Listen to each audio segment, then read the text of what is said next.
En este cuarto encuentro de la Cátedra Abierta de Violencia de Género. Hoy tenemos como invitadas especiales para desarrollar un tema muy interesante a Aldana Martino y a Daniela Poblete Ibáñez.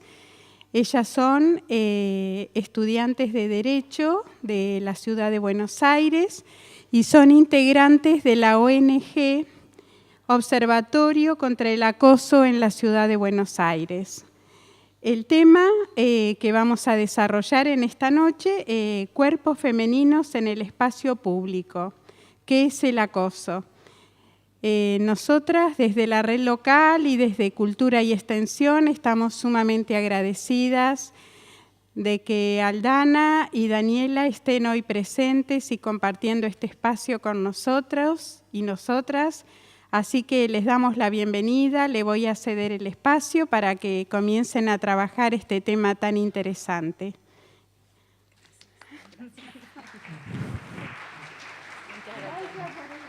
Por estar.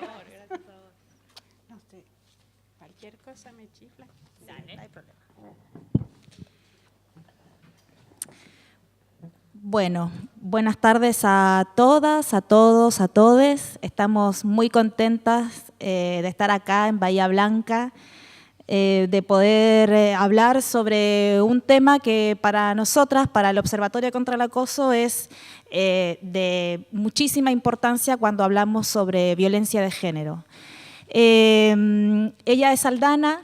Yo soy Daniela, para que nos conozcan, y somos parte del Observatorio contra el Acoso, que es un observatorio que nace hace un año. En mayo del 2017 hicimos el lanzamiento de nuestro observatorio, que tiene como objeto poder estudiar, visibilizar y poder proponer políticas públicas con respecto a todas las situaciones de acoso, maltrato, hostigamiento por violencia de género, producidas por violencia de género en el espacio público y particularmente en la esfera pública, que es o toda actividad que desarrolla la mujer o las mujeres en la esfera pública. Somos un observatorio que está compuesto por distintas profesionales, pero que particularmente nace a través de una experiencia legislativa que tuvimos en la ciudad de Buenos Aires hace 2 años con la sanción de una ley que busca la prevención, la erradicación y la sanción del acoso callejero. Y lo digo así porque ahora en esta charla en particular y el objeto del observatorio no es solamente el acoso, el conocido acoso callejero que nosotros llamamos en los espacios públicos o de acceso público, sino que en otros espacios también en donde podemos ver estas conductas. Sí. Bueno, para empezar, queríamos proponerles, si nos permiten, hacer una dinámica. La idea de este taller es que podamos funcionar más en formato taller y que nosotras podamos ir contándoles un poco qué fue lo que investigamos en este último tiempo, cuáles son las características del acoso, qué es el acoso, cuáles son los tipos de acoso y por qué es algo tan importante tener en cuenta cuando combatimos la violencia de género. Así que la idea es que nosotros les contemos, pero que por supuesto en el medio haya preguntas, intercambios, etcétera. Y queríamos empezar con una dinámica para que construyamos juntos y juntas. ¿Puedo sacar esto, no? ¿De acá? ¿Sí? ¿No hay problema? Para que construyamos juntos y juntas y juntes la definición de acoso, a ver qué es lo que pensamos. Porque como el acoso es un tema que está tan cotidianizado, tan naturalizado, a veces ni nosotras mismas ni nosotros mismos nos damos cuenta cuando estamos viviendo una situación de acoso. Entonces, ahí Dani va a anotar algunas cosas y para empezar, antes de hablar más formalmente, queríamos invitarlos a que nos digan, si pueden y si tienen ganas, 1 o 2 palabras que les parece a ustedes que están vinculadas al acoso, que están vinculadas a la definición. ¿Qué es el acoso sexual? ¿Qué es el acoso callejero? ¿Cómo lo conocen? 1 o 2 palabras que nosotras vamos a ir anotando ahí en esa pizarra enigmática por ahora, pero que después vamos a explicar, para ir construyendo juntos esa definición. Creo que sin micrófono nos vamos a escuchar, así que si alguien tiene ganas de participar, puede levantar la mano. ¿Qué piensan? Palabras que estén vinculadas al acoso. Allá. Miedo. Otra más, a ver. Allá. Violencia. Intimidación. ¿Qué más? Poder.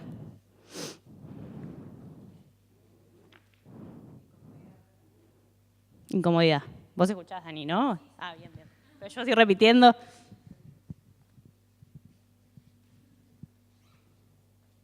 ¿Qué más les parece? Inferioridad.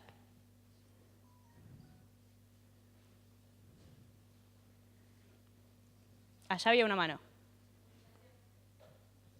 Humillación.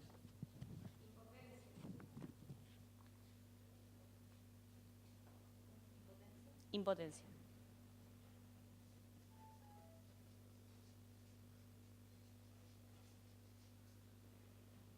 ¿Qué más se les ocurre? Les hago una pregunta disparadora. ¿Cómo creemos que percibe la sociedad en general la problemática del acoso? Palabras que suelen asociarse a eso. Piropo, provocación.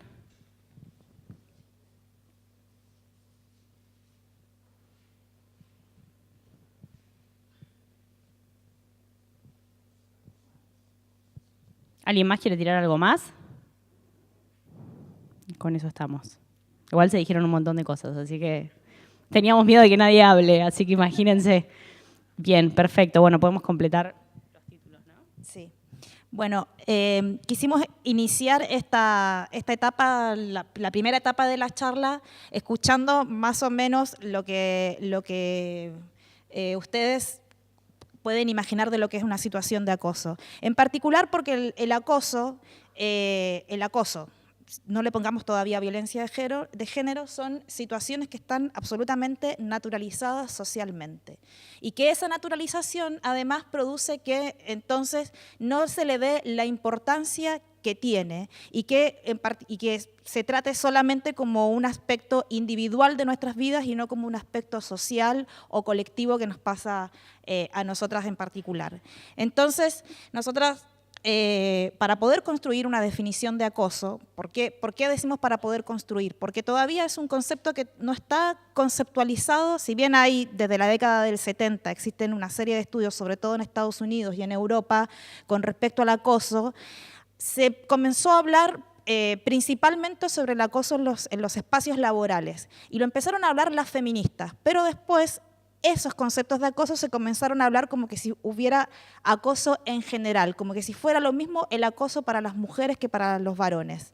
Y lo que nosotros queremos desandar es que no es lo mismo, porque cuando se produce una situación de acoso para las mujeres, se entrecruzan una serie de aspectos que tienen que ver con la violencia de género y con esa relación de poder que existe en la sociedad entre varones y mujeres y otras identidades de género que hacen o definen al acoso. Entonces, en primer lugar, efectivamente, el miedo es una palabra que podría definir el acoso. ¿Por qué? Porque el acoso son acciones. El acoso es una acción unidireccional, o sea, es una acción que ocurre de una persona hacia otra, en este caso, ya hablándolo con perspectiva de género, de un hombre hacia una mujer o hacia otra identidad de género que no busca establecer una relación de comunicación. Entonces, el acoso, como lo dice la plantilla, es una forma de violencia de género hacia las mujeres. Se configura por las conductas verbales, físicas o violentas, discriminatorias o denigrantes basadas en la identidad de género y u orientación sexual que dirigen los varones hacia las mujeres y otras identidades diversas.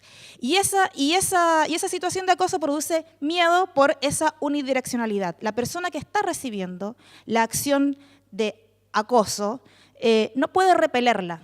No puede decir en ese momento, yo no quiero recibir esta acción, porque no hay una invitación a comunicarse en esa acción de acoso. Simplemente hay una acción de poseer o de poder avasallar ese cuerpo que está transitando por la esfera pública. Produce intimidación efectivamente y principalmente lo que busca es establecer y recordarnos en todo momento que en una sociedad existen relaciones desiguales de poder entre géneros y que hay un género que está por sobre otros géneros. Entonces, en esa acción que puede ser tan mínima como voy caminando por la calle y te digo algo que puede ser agradable o desagradable dependiendo de quién lo reciba, pero esa acción de ir e interrumpir tu pensamiento, tu caminar o lo que uno esté haciendo, busca establecer y recordarte en todo momento que hay alguien que está en un lugar superior a tu persona. Y por supuesto que produce incomodidad, porque como es una situación unidireccional,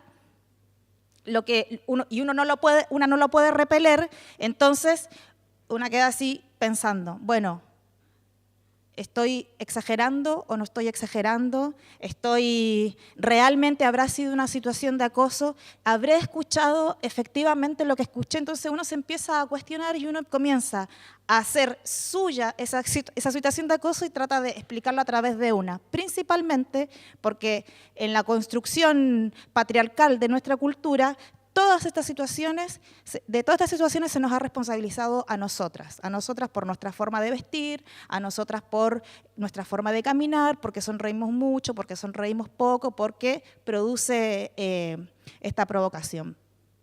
Después, por supuesto que el concepto y la definición de acoso se puede ir trabajando, se puede ir enmarcando de acuerdo al espacio donde se realice el acoso, porque no solamente, como ya dije anteriormente, esto se realiza en la calle o en los espacios públicos, como lo llamamos, o de acceso público, que pueden ser los centros comerciales, los boliches o cualquier lugar que sea privado pero que sea de acceso público, y ahí va tomando entonces otros ribetes y otros mecanismos de definición del acoso.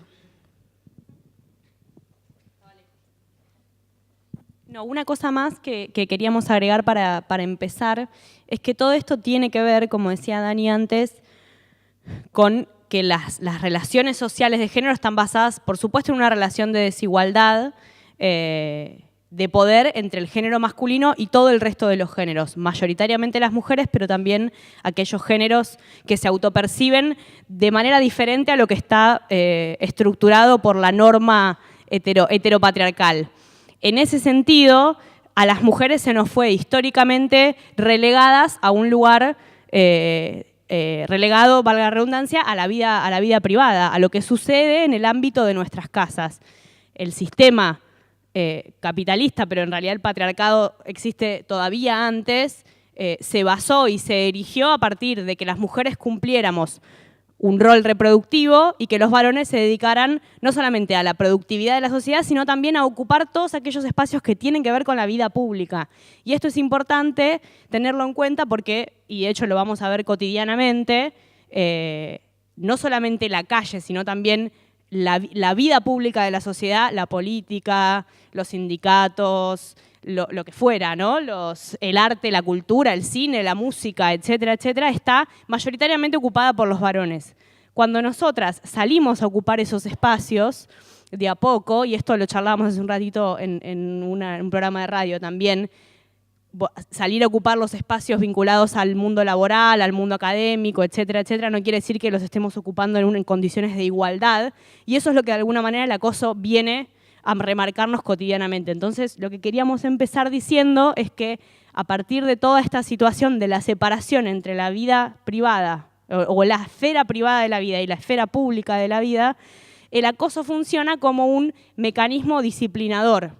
Es decir, cuando nosotras salimos a transitar, por ejemplo, la vía pública cotidianamente y todas las mujeres y otras identidades que están acá lo habrán vivido en su propio cuerpo, el acoso viene a funcionar como un mecanismo disciplinador, ya sea para decirnos, este espacio no te pertenece, no es tuyo, es nuestro, y si salís a ocuparlo, yo te disciplino. Y con esto, y una aclaración que está bueno como hacer desde el principio, no estamos diciendo todos los varones son malos, no estamos diciendo todos los varones que alguna vez le dijeron algo a alguna mujer en sus vidas son potenciales violentos. No estamos diciendo, estamos hablando de una conducta social, digo, para que se entienda de esa manera.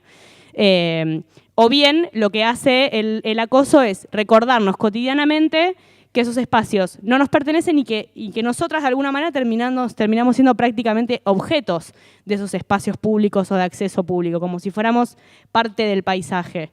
Poníamos el ejemplo hace un ratito atrás de lo que pasa en los boliches, ¿no? Cuando hablamos de espacios de acceso público hablamos de espacios como boliches, restaurantes, shoppings, etcétera, etcétera. En esos espacios, como los boliches, por ejemplo, la idea de las damas gratis tenía que ver con eso, ¿no? ¿De qué se compone una fiesta? Música, alcohol, luces y mujeres. Entonces, la idea de las mujeres como cuerpos objetivizados, cosificados, es una cosa que el acoso como mecanismo de relación de poder viene a construir de la manera más natural posible. Así que vamos a después adentrarnos en los tipos de acoso, en los espacios donde se genera.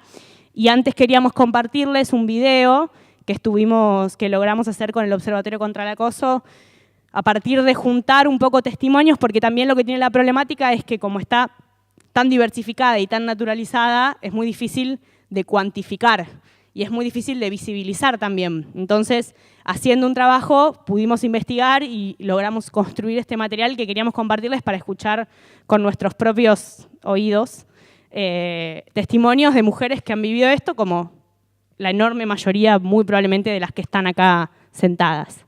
Así que, si esperan un segundo, arrancamos.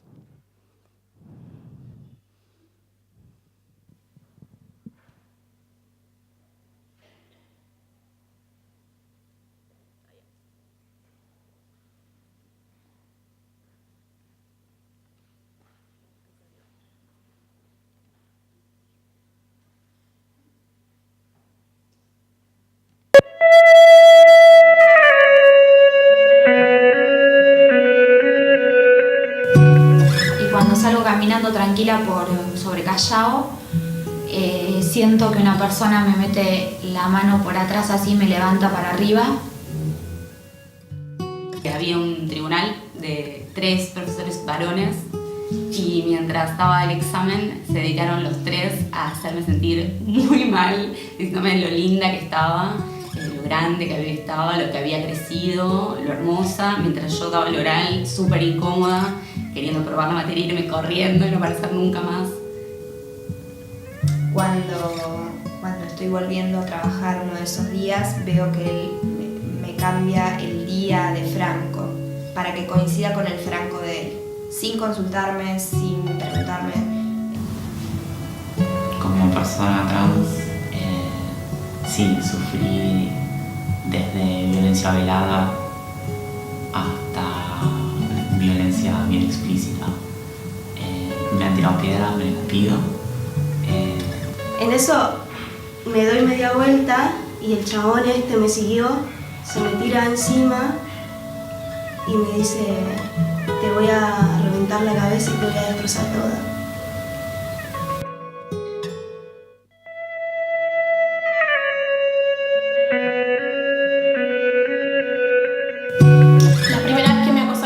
Solo 10 años y pasé por una estación de servicio en la esquina de mi escuela, un espacio para mí conocido y familiar, y los muchachos que trabajaban en la estación de servicio me dijeron algo que yo en ese momento no entendí, pero que tenía que ver con mi cuerpo.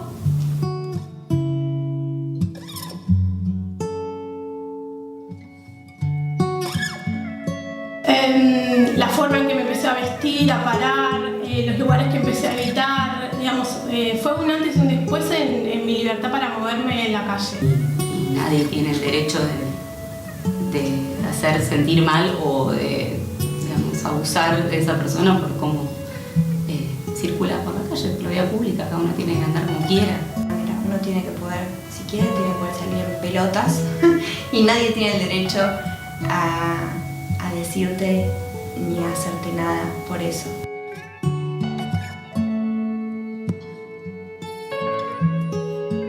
Sentís como que no tenés control sobre tu vida. O sea, como que otros controlan tu vida. Se siente miedo, se siente bronca, se siente... muchas veces la sociedad nos hace sentir culpa por cómo uno está vestido, o si hubo algo que uno generó como mujer en el otro que pueda hacer al otro sentir que tiene la potestad, el permiso de decirnos algo.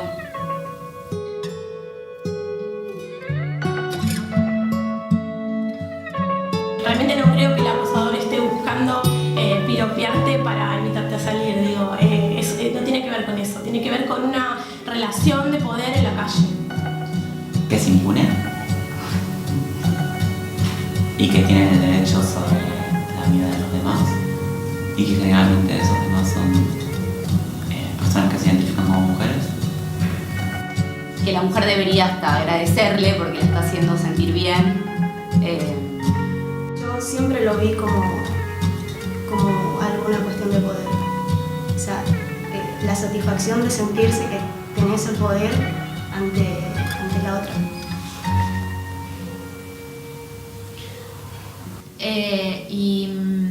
Nadie hizo nada tampoco. Digo, nadie se acercó para ver si yo estaba bien y nadie paró al tipo ni hizo nada. Nadie se acercó a preguntarme si estaba bien, si necesitaba algo. Estaba lleno y nada, me sentí súper sola.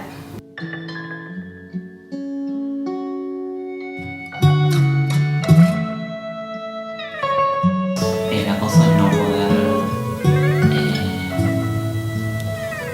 usar el espacio público o vivir el espacio público en libertad.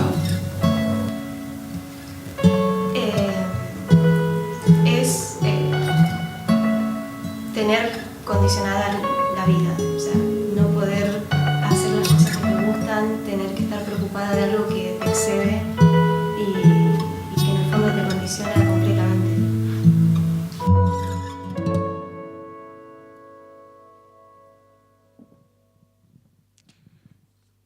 Bueno, este trabajo lo hicimos recolectando una serie de testimonios de chicas que no conocíamos, que fuimos preguntando, ¿viviste alguna vez una situación de acoso? Sí, ¿te gustaría dar tu testimonio y responder 3 preguntas que eran cuál fue la situación de acoso, cómo te sentiste y cómo reaccionaron las personas que estaban alrededor? Y tratamos de buscar situaciones de acoso en 3 espacios, que es los que nosotras como observatorio estamos trabajando, que es el espacio del mundo del acoso callejero, el acoso en ámbitos laborales y el acoso en ámbitos académicos, que en un ratito vamos a desarrollar eso. Bueno, los testimonios hablan por sí solos, o sea, muchas de nosotras podemos sentirnos absolutamente representadas con esos testimonios que se están dando, y hay patrones que se repiten, ¿no? Primero, que es una situación sorpresiva. Después, que tiene que ver con esta unidireccionalidad, que tiene que ver con las características del acoso. Una de las principales características es esto que ya habíamos hablado, que tiene que ver con la unidireccionalidad de una o más personas hacia una mujer. Porque dependiendo del contexto donde se está realizando el acoso, puede ser un acoso de una persona hacia otra, pero también puede ser de varias personas hacia otra. O sea, el caso más concreto y más conocido o más popular que uno se le puede venir a la cabeza es una obra en construcción que va pasando una chica y cómo es popularmente casi aceptado, es como lógico que te tienen que decir algo, ¿no? Es como casi que si no te lo dicen porque algo sucedió. Porque se van construyendo estos patrones o estas ideas que después hacen a la naturalización del acoso. Entonces, en esta unidireccionalidad, lo que sucede es que la otra persona no lo puede repeler, no puede decir en ese momento yo no quiero recibir esta situación porque te agarra por sorpresa, y una vez en que una puede no escucharlo o incluso decir, contestarlo, la situación ya ocurrió. Que ahí es una frase que siempre se nos dice cuando nosotras estamos dando una charla o estamos conversando en algún círculo de amistades o en algunos lugares donde hemos ido a proponer políticas públicas, te dicen, pero bueno, ¿cómo sé si la chica va a aceptar o no va a aceptar esta situación, este piropo, por ejemplo? Entonces, bueno, no tienes que esperar a que suceda. No tienes que esperar a que te acepten o no te acepten. La pregunta es anterior. ¿Qué es lo que le da el derecho a los varones de interrumpir o de probar si yo puedo ir un poco más allá sobre esa chica o sobre ese cuerpo que transita la vía pública, por ejemplo? ¿Por qué yo me siento con el derecho de ir e interrumpir lo que está pensando, lo que está viviendo, la música que está escuchando? ¿Por qué yo voy a vulnerar ese derecho del libre tránsito, ¿no? y de la intimidad? ¿Por qué yo me siento con ese derecho? Hay una reflexión anterior, no hay que esperar a ver si le gusta o no le gusta. ¿Por qué? Porque como es una acción unidireccional, no busca establecer que es la última característica que tenemos. Ahí no existe el interés de entablar una comunicación real o es solo para demostrar que existe esa relación de poder, de decir yo puedo ir y decir esto en la calle o decir esto en el trabajo o decir esto en el ámbito académico y quedar con la impunidad que me da la sociedad. ¿Por qué? Porque lo que busca la acción de acoso, como es una acción disciplinante, como bien dijo Aldana, es una acción que disciplina y que en todo momento nos recuerda que ese espacio público o que ese lugar que estamos ocupando en el trabajo o que ese lugar que estamos ocupando como estudiante es un lugar que en la repartición de las esferas de la vida no fue asignado a nosotras. La vida pública no fue asignada a nosotras, entonces nosotras no teníamos que estudiar porque las profesiones eran de los hombres, no podíamos salir al mundo del trabajo porque quién cuidaba a los chicos y a las chicas, o quién cocinaba, o quién preparaba el ambiente de descanso del hombre que salía a trabajar y que salía a tomar las decisiones. Entonces, como ese espacio no era nuestro, y que es lo que siempre decimos, nosotros cada vez que estamos en ese espacio tenemos que probar que tenemos la capacidad de vivir y de transitar ese espacio, en el ámbito laboral, en la academia. O sea, muchas veces nuestras opiniones son menos valoradas, por ejemplo, en el ámbito académico, porque somos mujeres, solamente por nuestra condición de género. Entonces, esa acción disciplinante es una situación de acoso, que generalmente se presenta con connotación sexual, porque es tremendamente intimidante. Ahí salió el concepto de intimidación en la definición, y que eso busca, intimidar a la persona que se está acosando. ¿Y qué más intimidante que ingresen en tu vida y que vulneren tu intimidad a través de lo sexual? Por eso es que muchas veces tiene connotación sexual, pero no siempre tiene connotación sexual. O sea, a veces en los ámbitos laborales, solamente por ser mujer, y como hay relaciones jerárquicas, ¿no? Del jefe al, no sé, del cirujano a la enfermera, por ejemplo, como existe esa relación jerárquica, y la enfermera además casi siempre es mujer, porque también en esta división sexual de trabajo ese rol lo cumplen, o se piensa que lo tienen que cumplir las mujeres solamente dentro de ese ámbito laboral, solamente por el hecho de ser mujer. Entonces el cirujano se siente con el derecho de intimidar o de hostigar.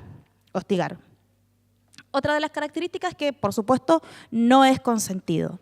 Y que ese consentimiento, además, y que esa acción no busca el consentimiento. La verdad es que esa acción no busca que la otra persona sea aceptada, porque generalmente cuando una está recibiendo, viene un chico, por ejemplo, y quiere establecer una relación con una, y una dice, bueno, sí, puede ser, vamos, conversemos, charlemos, en un boliche, en un espacio laboral, puede ser, pero ahí como lo que se busca es establecer una relación, lo que está buscando la otra persona es el consentimiento de poder establecer esa relación. En el acoso nunca se busca el consentimiento, en realidad no importa el consentimiento, no importa si la persona que está siendo acosada quiere recibirlo o no quiere recibirlo. La persona que está ejerciendo esa acción disciplinante no le importa la aprobación, porque como generalmente no va a ser aprobada porque es una situación intimidante, humillante, hostigante, y tiene que ver con una relación de poder, lo que busca es establecer ese poder sobre ese cuerpo y poder poseerlo, que no tiene que ver necesariamente con ya pasar a una situación abusiva que tenga que ver ya con aspectos más físicos, sino que tiene que ver con poder controlar ese cuerpo o sentir el placer de que controla ese cuerpo como puede controlar cualquier objeto o como puede controlar cualquier quehacer de la vida pública. Entonces, el cuerpo de nosotras se transforma en esa vida en principalmente un objeto más del cual se puede poseer. Y bueno, sin posibilidad de repelerlo, de ser repelido, que ya lo desarrollamos un poco, que tiene que ver con esto. ¿Por qué? Que muy bien salió, que fue una de las primeras palabras que salió. Produce miedo. Produce muchísimo miedo. En muchas ocasiones lo vemos en los relatos. El acoso principalmente, el primer acoso que una recibe es en la calle. Cuando nuestros cuerpos comienzan a cambiar, cuando nuestras hormonas comienzan a hacer que nuestros cuerpos sean más voluptuosos, ¿no? Y comenzamos a transitar al espacio público, es el primer acoso que se recibe, y como es una acción disciplinante, es aceptado o no es aceptado ese cuerpo que se convierte en mujer y que después va a comenzar a pasar por un montón de otros tránsitos en donde nos dan la aceptación o no nos dan la aceptación. Ahí, en uno de los testimonios, la chica hablaba de algo que le dijeron unos varones que estaban en una estación de servicio. Ese acoso lo recibió más o menos como a los 11 años y esta chica tiene casi el año pasado tenía 28, 29 años, por ahí no recuerdo bien. Hasta el día de hoy define su forma de vestir. O sea, ella recuerda esa situación de acoso la primera vez que nos contó y lloró. Y no es que estuvo a 10 centímetros de los tipos, simplemente fue lo que escuchó al pasar que dijo y que no aprobaron un aspecto físico de su cuerpo. No fue aprobado su aspecto físico, entonces eso la determinó a ella y la determina hasta el día de hoy qué parte de su cuerpo esconde o no esconde, o disimula o no disimula. Entonces eso define cómo se viste, por dónde camina, qué es lo que escucha, qué es lo que dentro del sesgo de qué es lo que escucha o deja de escuchar. Entonces, para algunos o para algunas puede ser que vean esta situación de acoso como que las situaciones de acoso no son tan graves. Bueno, si al final es solamente una frase. Pero nadie sabe lo que ocurre detrás de esa frase, porque el acoso principalmente tiene que ver con la subjetividad de cada una de nosotras. Cuando nos dicen, bueno, entonces, ¿pero cuándo es el límite? ¿Cómo se puede delimitar lo que es el acoso? Y en realidad el límite lo ponemos nosotras.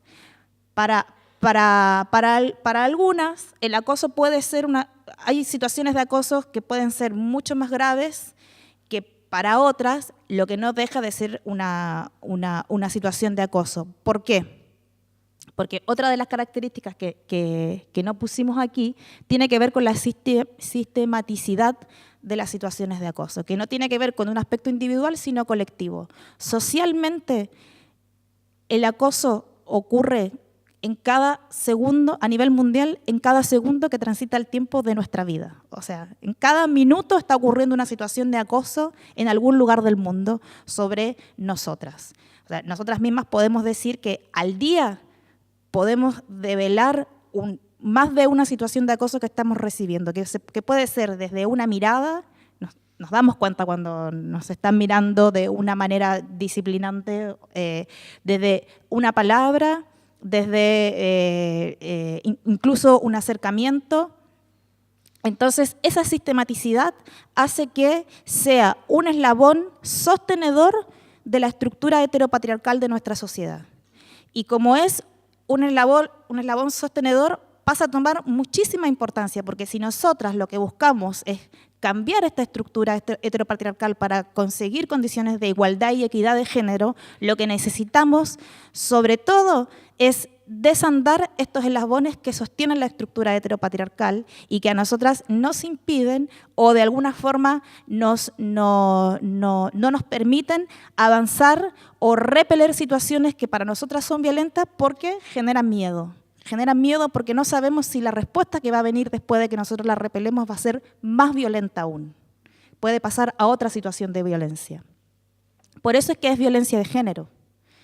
Porque lo que busca es en todo momento imponer esa superioridad de un género sobre otro.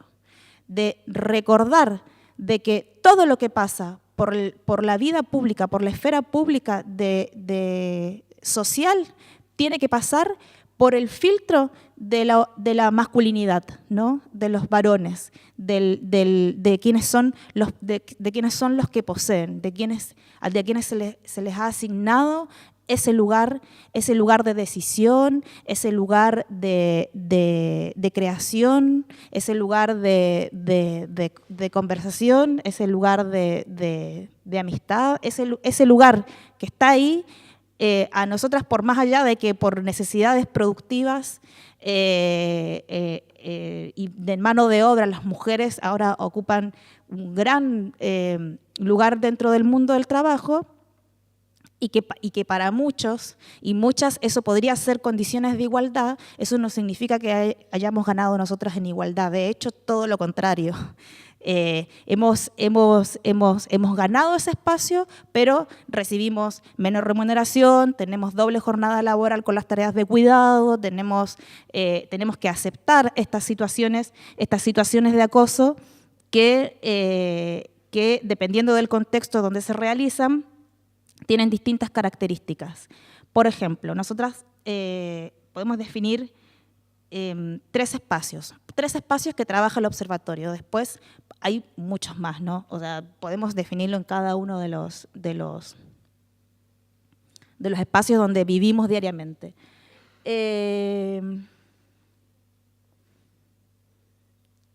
Bueno, esto tiene que ver con la violencia de género, pero vamos a la de los tipos de acoso. Acoso callejero, ¿verdad? Bueno, el primer acoso, que es el más conocido y del que más se habla ahora, ¿no? Es el acoso callejero, que lo conocemos como piropo, galantería o halago. Entonces, muchas veces nos preguntan, pero, bueno, ¿cuál es la diferencia entre el piropo y el acoso? Ninguna. No hay ninguna diferencia.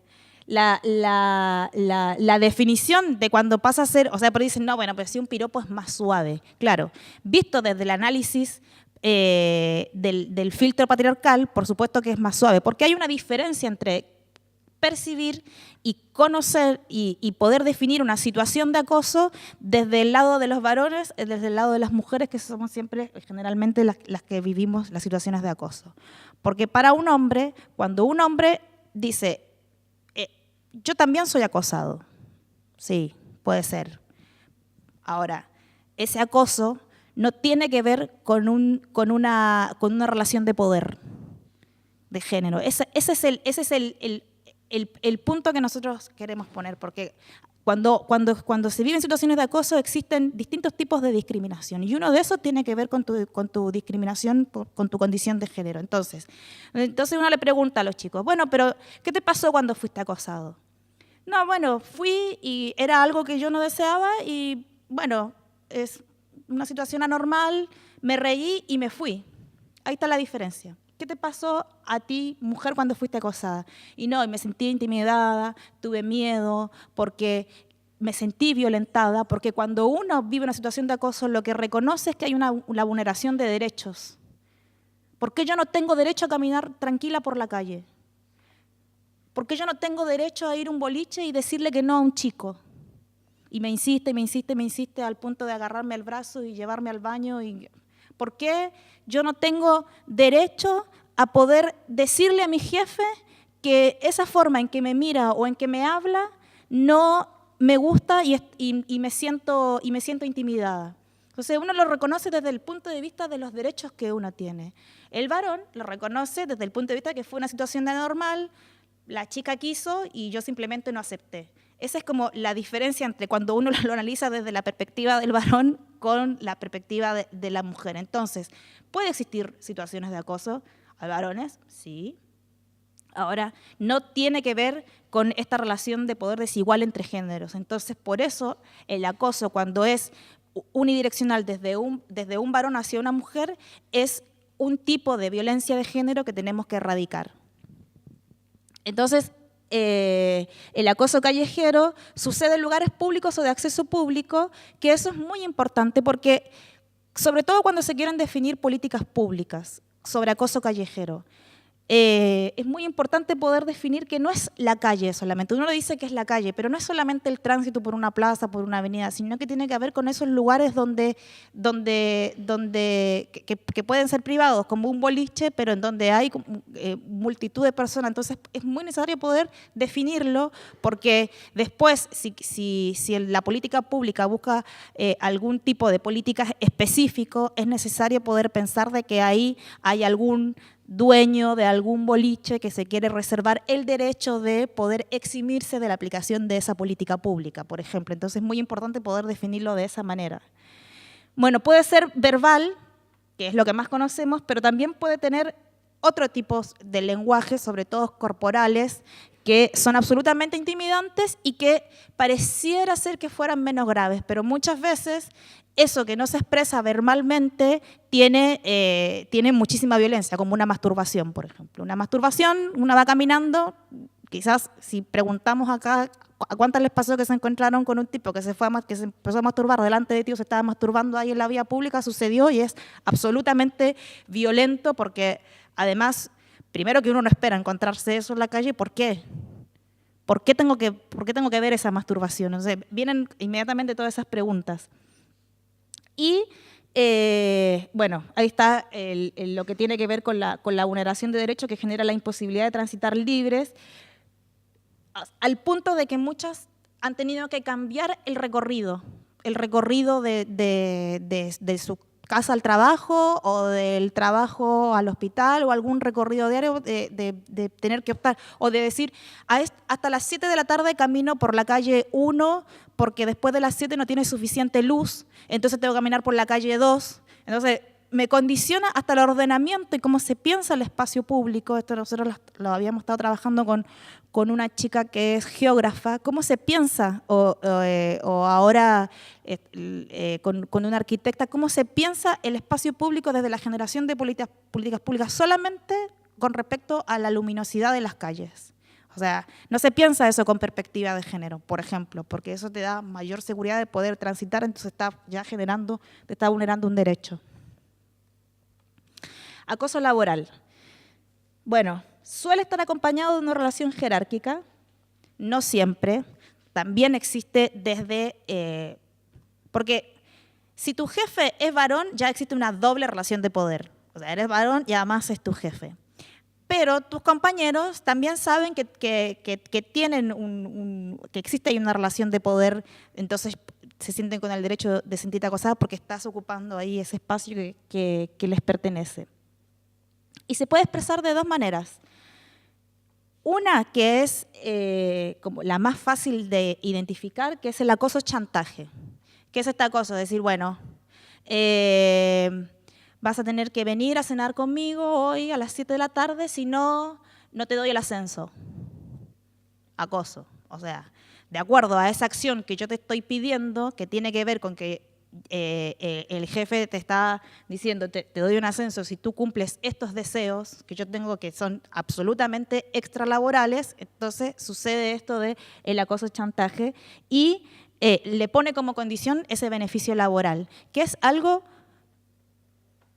estructural de la sociedad heteropatriarcal, porque está jugando no solamente con que yo me puedo desarrollar profesionalmente, muchas veces juega con la posibilidad de alimentarse, de poder tener una casa, de poder sostener una familia, cuando hay mujeres responsables, únicas responsables de una familia o de sus hijos, o sea, pone en juego un montón de cuestiones que tienen que ver con la vida de esa mujer si no cumple con ese deseo de ese jefe varón que no busca entablar una relación. No es que ese jefe después quiere casar, no sé, o quiere establecer una relación de pareja y viven enamorados y se van de vacaciones en enero o en febrero. No, lo que busca es simplemente poder manejar esa situación de manipular la vida de esa persona. Entonces es una situación bastante grave. Y otro Otro de los acosos que se viven acá, que es el acoso ambiental, que se llama, que es esa situación de acoso que, bueno, hay un grupo de varones y son 2 chicas, no sé, son 5 trabajadores varones y son 2 chicas. Y todo el tiempo el chiste, ¿no? Disculpe, no, bueno, sí, no, sí, la tiene grande, no, la tiene chica, le viste las tetas, le viste... Empieza a generar una situación de incomodidad hacia las chicas que están ahí, porque están hablando de cuerpos de mujeres o de chistes obscenos, o decir, bueno, sí, cuidado, mira, ¿qué hiciste anoche? Mira, volviste con la misma ropa. Toda esa situación como ambiental que se genera, en que si una dice, chicos, por favor, no sé qué, ya, te pusiste grave, y todas esas situaciones de incomodidad que se dan muchas veces en el trabajo, también son situaciones de acoso. Son situaciones de acoso porque muestran efectivamente de lo que puede hablar un hombre y de lo que no puede hablar una mujer en la esfera pública. Porque si fuera al revés, si fueran 5 chicas y 2 varones y las chicas hablaran de eso, entonces sería, ¿no? Como, no, mira, ¿qué es lo que le pasa a estas chicas? Se volvieron locas. No sé, viene como el comentario disciplinante al revés, ¿no? Son las locas, las sueltas, nosotras no podemos hablar de eso en la vida pública. Bueno, como consecuencia, el acoso laboral genera un ambiente laboral hostil que limita el desarrollo de las funciones de la persona que lo sufre, que lo vive. Puede provocar que modifique el esquema orgánico del ámbito. O sea, ¿qué quiere decir? Que muchas mujeres terminan renunciando o a sus puestos jerárquicos, porque las mujeres también que llegan a puestos jerárquicos reciben también situaciones de acoso, a veces muy graves, o terminan renunciando a sus trabajos, o terminan cambiándose de trabajo. Y hay un punto muy importante que pone en riesgo la salud y la integridad de las mujeres, porque ahí sí se vive la sistematicidad del acoso muy, muy gravemente. Hay un punto muy importante del acoso laboral, que lo dije en un principio, que se ha trabajado mucho como que si fuera como acoso sexual solamente. Es acoso sexual. Entonces, las situaciones de acoso que viven los hombres y las mujeres en los trabajos pareciera que fuera igual. Y no es igual. Entonces hay que poder ingresar esa perspectiva de género a las situaciones de acoso dentro del ámbito laboral, porque las consecuencias que puede vivir una mujer o un hombre en el ámbito laboral y con respecto al desarrollo de su vida son mucho más graves para una mujer que para un varón. Sí. Y después el acoso académico, que es uno de los acosos más ocultos y menos trabajados, sobre todo acá en Argentina. Es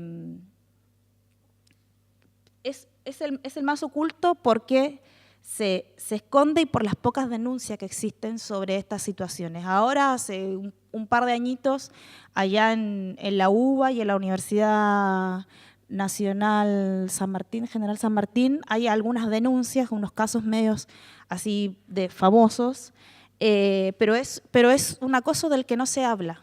Y que también sucede en esta relación jerárquica docente-alumna y también sucede entre tus propios pares. Muy parecido a este acoso, al acoso laboral, o sea, como podríamos repetir, podríamos ver o pensar que en el acoso académico también existe la categoría del acoso chantaje en esta relación jerárquica docente-alumna o administrativo-alumna, que también sucede ahí, como diciendo, no sé, te adelanto este certificado si me miras o me das una sonrisita más grande, o la situación que explicaba la chica en uno de los testimonios, no sé si recuerdan, decían, fui a dar mi oral y todo el tiempo me decían lo linda y lo mucho que había crecido. Ahí hay una situación de acoso, pero clarísima, porque lo que estaban haciendo esos docentes, en el fondo, te aprobamos, pero no te aprobamos porque estudiaste más, estudiaste menos, o porque tú pudiste desarrollar bien la materia que estás estudiando, sino que te aprobamos porque eres linda y porque así de linda vas a salir adelante. O sea, no hay un valor académico, un valor intelectual sobre esa persona, hay un valor del cuerpo. O sea, te aprobamos por tu corporalidad. Entonces, lo que sucede es que en estos ámbitos, y eso sí lo podemos reconocer, es que entonces existe una disminución del valor de la opinión de las mujeres en estos ámbitos. Y eso lo podemos ver claramente si vemos, no se habla de las médicas, se habla de los médicos, se habla de los psicólogos, todo se habla en masculino, y cuando uno... corrió un video hace un par de meses del caso de...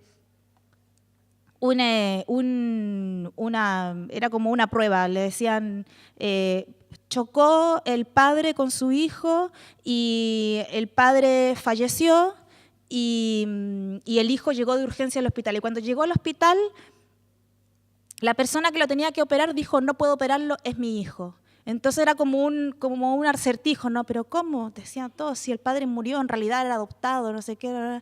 Y al final le dicen, no, la persona que lo tenía que operar era la madre. Nadie pensó que la cirujana, la persona que iba a operar, era la madre. O sea, se piensa... Y eso tiene que ver y nace desde el espacio académico. Desde el espacio académico de cómo se definen los roles, y tiene que ver con esa situación. Muchas veces nosotras estamos en clase y escuchamos comentarios de docentes que no ponen en valor nuestras opiniones, y esas son situaciones de acoso ambiental.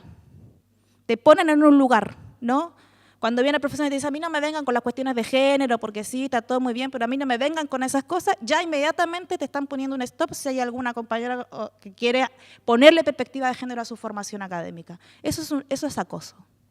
Eso es acoso por tu condición de género y es acoso ambiental. Bueno, puede producirse por mecanismos de chantaje similar al del laboral, y por supuesto que afecta a la formación de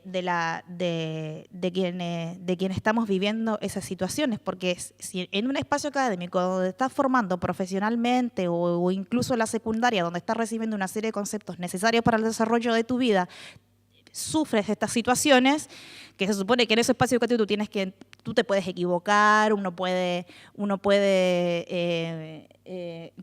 tiene que encontrar confianza en ese conocimiento, y uno vive estas situaciones, entonces después es mucho más difícil poder enfrentarse a otro tipo de situaciones.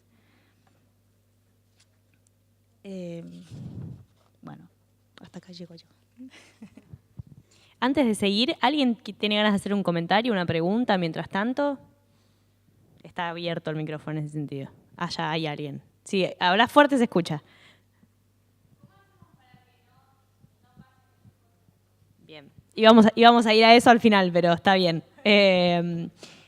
Puedo empezar por ahí tranquilamente. Algunas cosas vinculadas a eso. Por un lado está la pregunta que suele pasar, que es básicamente qué tenemos que hacer las mujeres ante una situación de acoso inmediata, concreta, y después está básicamente qué podemos hacer como sociedad, en realidad, para poder empezar a combatir esta problemática. Nosotros y nosotras siempre solemos, y sobre todo a partir de la aprobación de la ley en la ciudad de Buenos Aires, que también les íbamos a contar un poco después sobre eso, empezaron, por supuesto, como lo que pasó fue que se construyó una normativa que le permitía a las mujeres modificar una figura que ya existía en el Código Contravencional de la ciudad para poder enmarcar las situaciones de acoso en las situaciones de maltrato, hostigamiento, etcétera, que ya existían, pero se imaginarán que cuando una mujer iba a una comisaría, que ya ahora que existe la ley todavía cuesta, obviamente, que el policía entienda que una vivió una situación de violencia cuando le dijeron qué lindo culo que tenés, y no para citar a nadie en particular, pero en ese momento era todavía peor. Entonces, a partir de la sanción de esa ley empezaron a haber muchísimas denuncias, que de todas maneras igual el Estado de la Ciudad de Buenos Aires lamentablemente no implementa todo lo que debería implementar al respecto. Empezamos a pensar en construir también un protocolo, ¿no?, vinculado a esto de qué hacer en el momento de la situación del acoso.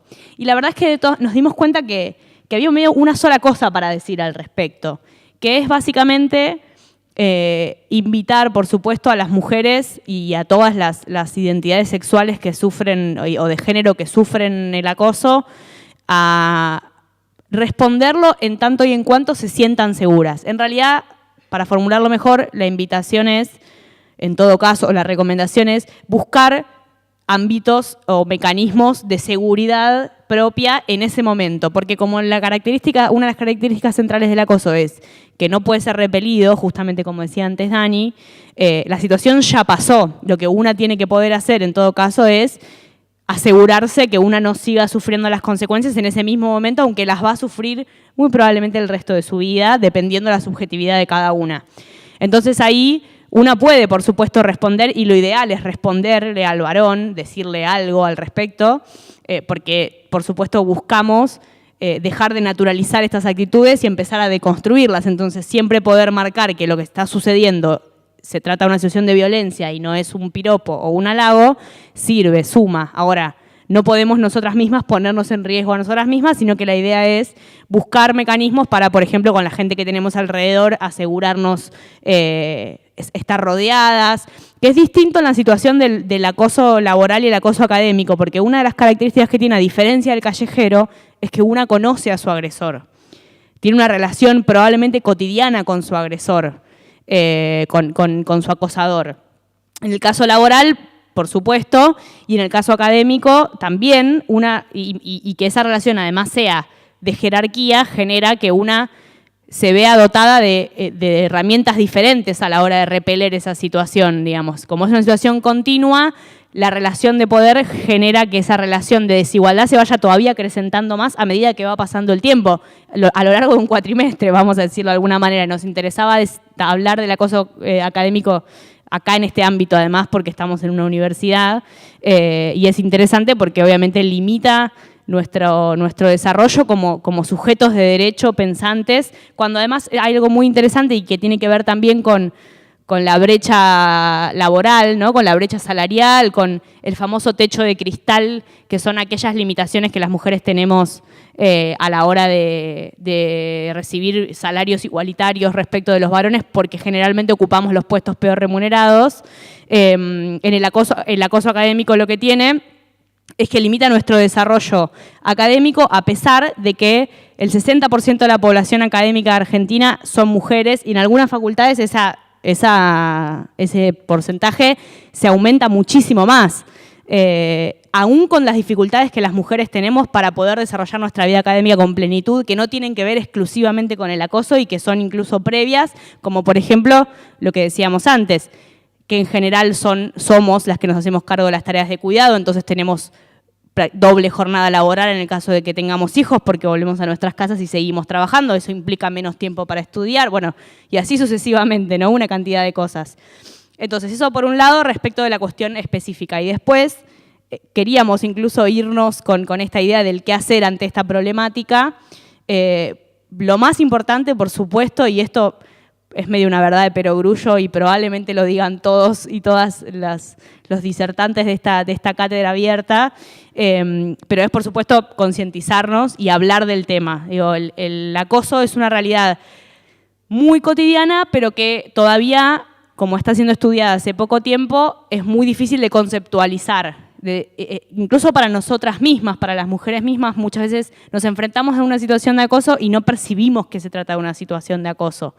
Entonces, lo primero que hay que hacer es ponerlo en palabras, y por eso incluso insistíamos con esta idea de que si bien el acoso sexual es el acoso más visible y es el acoso más cotidiano, con connotación sexual, el acoso también puede tener que ver con otro tipo de comentarios, que acá de hecho teníamos justo una plaquita, que lo dijo Dani un poco antes, pero para profundizar un poco en eso, que tiene que ver con esta idea de que los varones sientan que pueden decir o hacer cosas sobre el cuerpo de las mujeres por su condición de mujeres, o no sobre el cuerpo, sobre sus vidas o lo que fuera, sin pagar ningún costo. Esto es, maltratar, por ejemplo, denigrar o tratar de alguna determinada manera a una mujer por su condición de tal, y que eso no sea necesariamente con connotación sexual. Y hacemos hincapié en esto porque justamente como las situaciones de acoso son de este mecanismo disciplinador de los espacios públicos, es tan difícil de identificar, digamos, que está bien ampliar lo más posible la definición para poder justamente combatirlo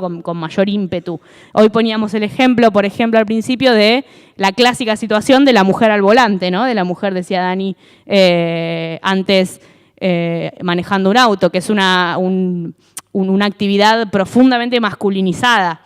Entonces, cuando un hombre nos dice lo que sea que nos diga, violento, más violento, menos violento, y nos manda a lavar los platos en vez de estar manejando un auto, eso también es una situación de acoso porque implica en el ámbito público una relación de poder del varón sobre la mujer que la disciplina a partir de hacerle notar que está haciendo una tarea que no le corresponde en el ordenamiento social. Y así un montón de otras situaciones. Y sobre todo en el ámbito laboral es uno de los espacios donde más se ve esta situación, ¿no? Cuando sobre todo un jefe o alguien que tiene jerarquía respecto de la otra la trata mal o la denigra por su condición de mujer. Anda a hacer esto, anda a hacer lo otro, mira cómo te vestís, mira cómo te pones, histérica, etcétera, etcétera, ¿no? Es todas situaciones que ya loca, por supuesto. Entonces, además de eso, para seguir respondiendo a la pregunta, que al final metí como 100 temas en la respuesta la pregunta que hizo la compañera, lo otro muy importante es poder pensar, a partir de identificar la problemática y hablar del tema y, por supuesto, construir los mecanismos, las redes entre mujeres, no solo para cuidarnos, sino además para seguir hablando del tema, es intentar construir políticas públicas por parte del Estado. Incentivarlas desde la sociedad civil, pero exigirle al Estado, exigirle a nuestra sociedad que genere mecanismos para que nosotras podamos transitar seguras. Hay algunos proyectos que se estuvieron haciendo últimamente en varias ciudades de Latinoamérica que se llaman ciudades seguras, que tienen que ver con esto, ¿no? Que hay un sector de la ONU Mujeres, por ejemplo, que lo está impulsando, digo, para que sepan también que es un tema que, si bien acá en Argentina somos poquitos los actores, digamos, que lo estamos estudiando y trabajando, es un tema que a lo largo del continente por lo menos se está intentando trabajar. Entonces, ¿qué tiene que ver esta idea de las ciudades seguras? Bueno, la construcción de políticas para prevenir el acoso que van desde campañas de prevención hasta políticas concretas para generar senderos seguros para las mujeres, por ejemplo, para acceder a la facultad en la que estudian. Porque esta situación de tener que cambiar nuestras rutinas, porque sabemos, por ejemplo, que en una determinada esquina hay un varón que nos acosa, o porque sabemos que en un determinado lugar a determinada hora es más peligroso por ser mujeres, etcétera, etcétera, afecta no solamente la entrada a nuestras casas, sino y nuestra libertad y nuestros derechos de la libertad de la intimidad, sino también a veces afecta por elevación a un montón de otros derechos, como por ejemplo el derecho a estudiar, el derecho a acceder a la salud, porque si un médico nos acosa, aunque eso no termine siendo una situación tipificada en el Código Penal como violación o abuso sexual, el acoso es una situación abusiva, es una situación de violencia, entonces eso afecta a su vez nuestro derecho al acceso a la salud, es decir, afecta en su totalidad nuestra construcción como ciudadanas de derecho. Entonces, la exigencia de políticas públicas para terminar con estas situaciones, por supuesto, es muy importante, porque más allá de que el cambio es cultural, necesitamos mecanismos proactivos para que ese cambio cultural suceda. Y queríamos ir cerrando la intervención con algunas cosas más, que es esta pregunta que suele suceder mucho, ¿no? Bueno, pero una vez que ya internalizamos que el acoso es una situación de violencia de género, como dijimos antes, que no es un piropo, que no es un halago, que es una relación de poder entre varones y mujeres u otras identidades sexuales y de género. Una vez que lo naturalizamos, en general solemos pensar que, bueno, que en todo caso es una situación menor, leve, porque en todo caso no tiene efectos sobre nuestros cuerpos concretos y reales. Y la realidad es que es muy difícil de medir la gravedad de las violencias de género en general. Esta en particular tiene la particularidad de que forma parte de nosotros siempre decimos que el acoso forma parte de un círculo de violencia que se genera. Y esto no quiere decir que el varón, que hayamos sido acosadas en algún momento de nuestra vida, vamos a terminar indefectiblemente siendo violentadas de alguna manera todavía más grave, violadas, asesinadas, etcétera, víctimas de femicidio, etcétera, etcétera. No es ese el mecanismo que estamos planteando del círculo de violencia, pero como decía bien Dani antes, el acoso genera subjetividades individuales en las mujeres y las identidades diversas que lo sufren y generan también subjetividades sociales. Entonces, la subjetividad individual, preguntémonos nosotros si es grave o no es grave, por ejemplo, que una mujer que fue acosada desde que es pequeña, eso genere que crezca sabiendo, primero, que el espacio público no le pertenece, no es de ella, que no puede transitar libremente por la calle. Segundo, que necesita de la aprobación del género masculino y que eso modifique probablemente su manera de vestir, su manera de verse a sí misma, de manejar su cuerpo, etcétera, etcétera.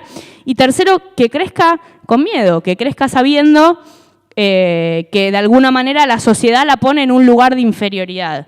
Si a eso le sumamos, además, que es lo que dice acá esta plaquita, la naturalización social de esta situación, es decir,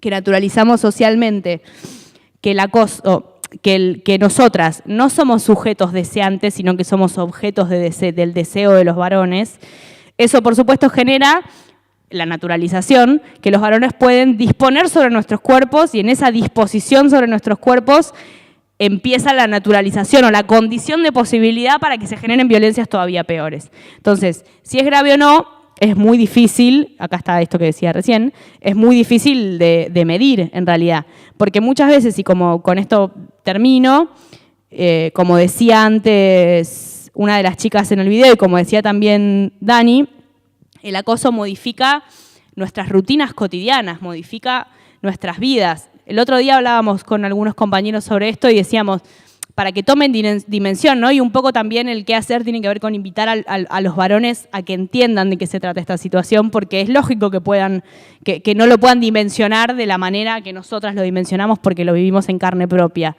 ¿no? Invitarlos a que incluso se pongan en el lugar de vivir, de revivir situaciones de riesgo en la calle que ellos mismos han vivido, porque, por ejemplo, corre riesgo de que los roben o de que les pase algo, pero nunca han corrido riesgo probablemente de que les pase algo por su condición de género y sobre sus cuerpos. Y nosotras, en cambio, vivimos cotidianamente con ese miedo. Y esto no quiere decir, y en eso queremos hacer mucho hincapié, que la solución sea recluirnos, guardarnos, caminar con la cabeza para abajo, tener cuidado. Por supuesto que hay que tener cuidado, hay que reconocer los problemas y tener cuidado porque seguimos viviendo en esta sociedad patriarcal y todavía no la solucionamos. Pero en realidad lo que quiere decir es que tenemos, primero, que mientras modificamos el patrón cultural de la sociedad, construir redes de cuidado entre nosotras. Pero en realidad también poder pensar que esos mecanismos de acoso lo que generan es que nosotras, esto digo, hacérselo entender a los varones, es que nosotras, por ejemplo, no podamos gozar plenamente, no solamente de nuestros derechos básicos, como decía antes, sino de lo que nos gusta. Y es eso algo que decía una chica el otro día en el video. Cuando hablábamos el otro día de esta situación, decíamos, por ejemplo, si yo tengo ganas de fumar, de ir a comprar puchos porque me quedé sin puchos a la 1 de la mañana, a las 2 de la mañana, probablemente no pueda hacerlo si vivo una situación de acoso, porque estoy acostumbrada a que puedo llegar a vivir una situación de vulneración sobre mi cuerpo por mi condición de ser mujer. Porque si tengo que probablemente modificar un colectivo que me tomo y tomarme otro, porque el colectivo que me tomo cotidianamente, si es a la noche, prefiero que no, porque me deja 5 o 6 cuadras, sino que quiero caminar 5 o 6 cuadras sola. Bueno, toda esta situación, hay un último mecanismo que lo legitima, que tiene que ver también con que en general se culpabiliza, por supuesto, de estas situaciones a las mujeres también.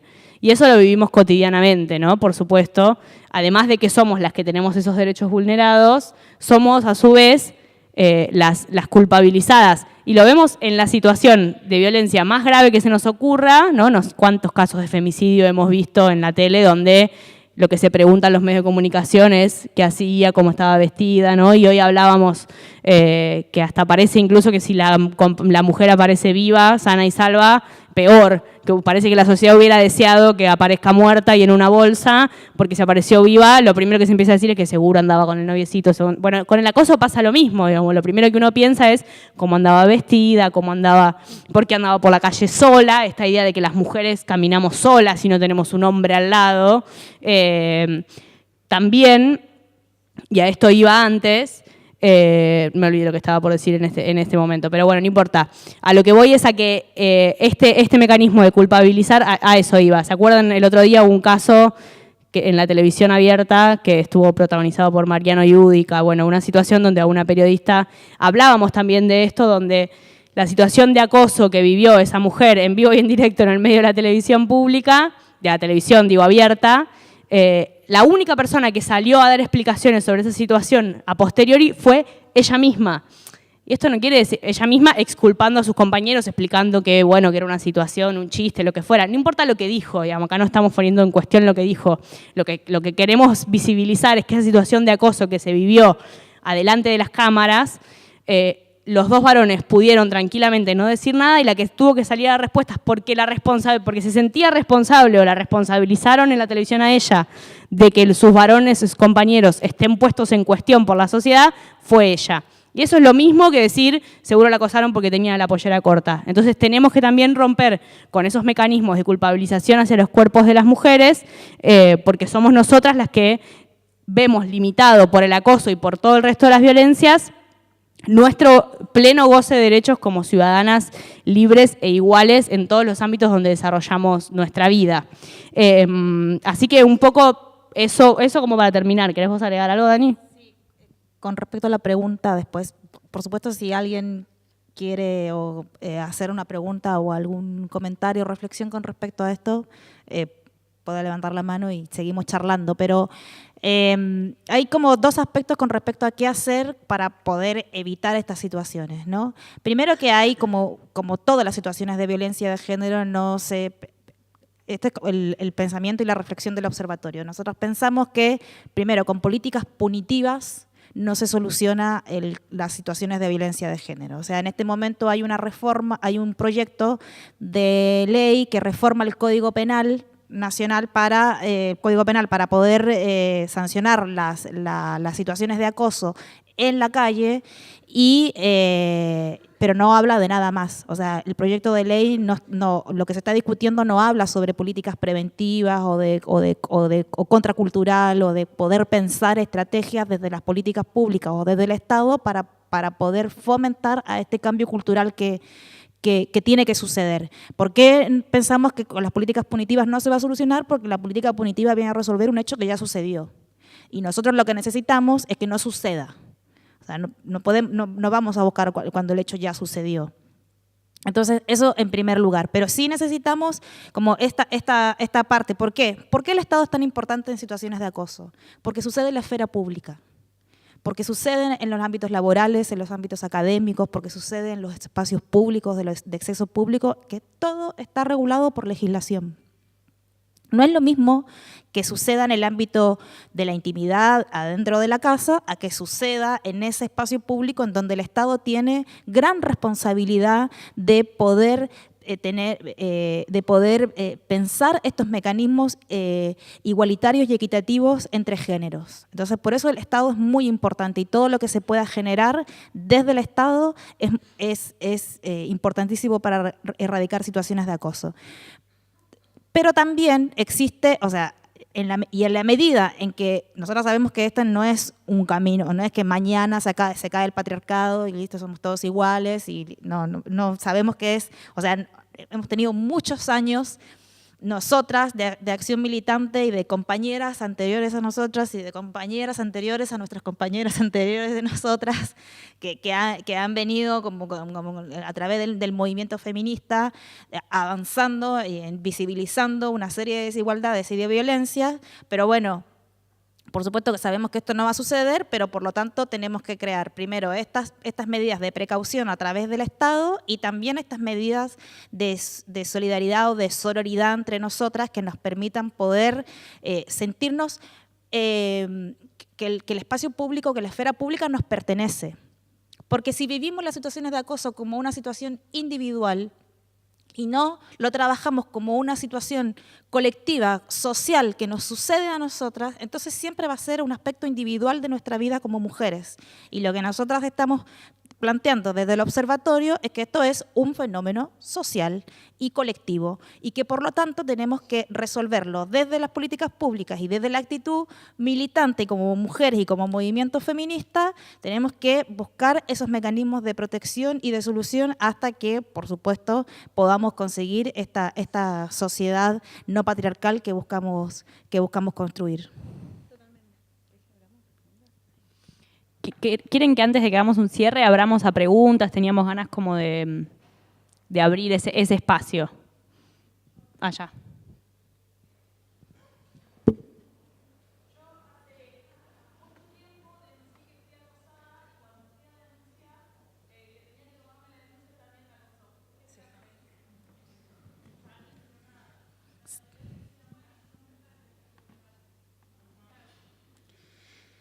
Bueno, sí, suele suceder.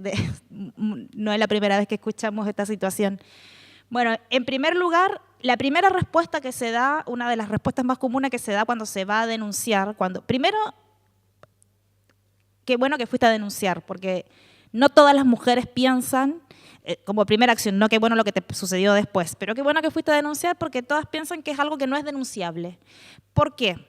Porque principalmente cuando el acoso es con connotación sexual y que tiene que ver con la intimidad de una, entonces uno piensa que tiene que quedar eso en la intimidad. Entonces, una piensa. Después, la sociedad también cree que puede quedar en la intimidad. Entonces, una dice, no, pero es que te dicen, viene a denunciar, pero no hay ley para que sancione el acoso. Y la verdad que sí.